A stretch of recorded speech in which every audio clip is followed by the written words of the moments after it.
We're joined by Lange, celebrating 15 years as a producer. Now, that's quite an achievement. What's the biggest change from year one to now?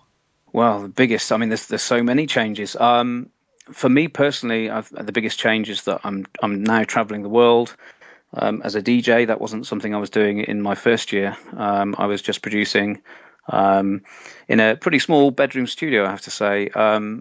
So yeah, that's probably the biggest change. Just be able to see the world. It's incredible. Are you finally used to all the traveling, or is it still, okay, I've been on tour for the last month. I need to go home and recharge my batteries? I'm certainly used to it by now, yes. But yeah, you can't be that feeling of going home. I mean, to be honest, I'm not often away for like 2 months at a time. I tend to come home quite a lot in between anyway, to see my wife, and there's nothing more satisfying than producing in the studio. Doing on the road isn't so easy. So yeah, I'm always based in Oxford in the UK.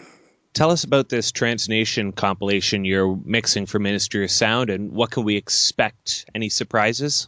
I don't know if you're familiar with it over in Canada, but it's kind of almost an institution over here. These Transnation comps, they've been doing them since 1999. I think it's about 99 anyway.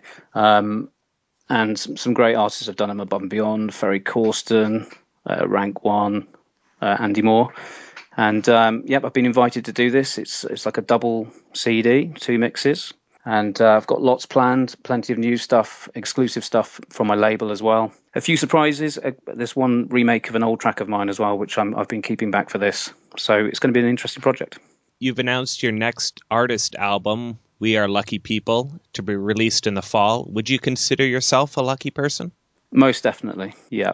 I mean, that's where the title kind of came from. I was sitting on a plane, traveling somewhere, and thinking, I'm very lucky to be doing this. We're very lucky, as DJs, that we get to do all this traveling and stuff, and seeing the world. And then it just kind of just sat that way. I got my iPhone, jotted it in on my possible track names list, and it went from there.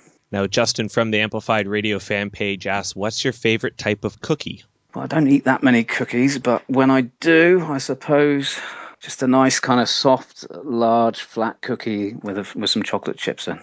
Why have you decided to take such a long-ended approach with releasing this album? You're doing a single per month leading up to it, and do you think people are really still interested in buying full-length artist albums? The idea was not to lock myself away, which I have done in the past, for like 6 months, 8 months.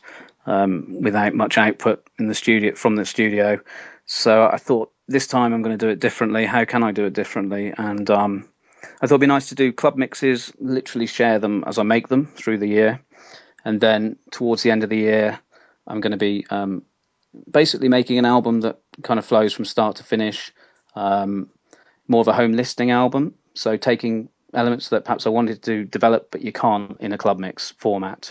And making one big piece of, like almost a concept album, I guess, in some respects, more home listening. Whether people buy those kind of albums, I guess there's still a market for that. People do like listening to mix albums, and I think if it flows from start to finish and makes more sense that way, that perhaps it is something that people are going to want to listen to from start to finish.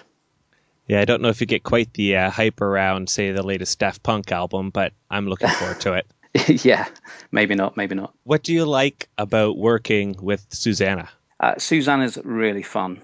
I've toured with her a couple of times, actually. And in fact, we toured before we'd even done a track together.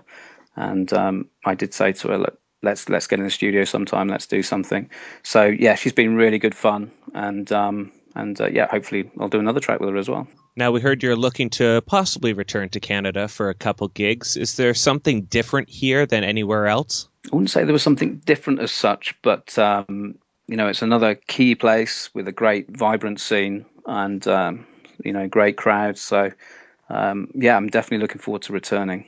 If you could play a sport professionally, what would it be and where? Well, I guess it would be football, or perhaps soccer, as you call it. I do regret stopping playing football so long ago, and I don't think I could probably run around a field for 90 minutes these days.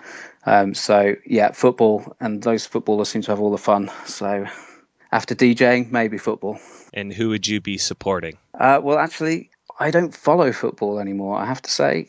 Music that took over. I used to be a massive football fan, but it just kind of stopped, and I lost interest in watching it religiously.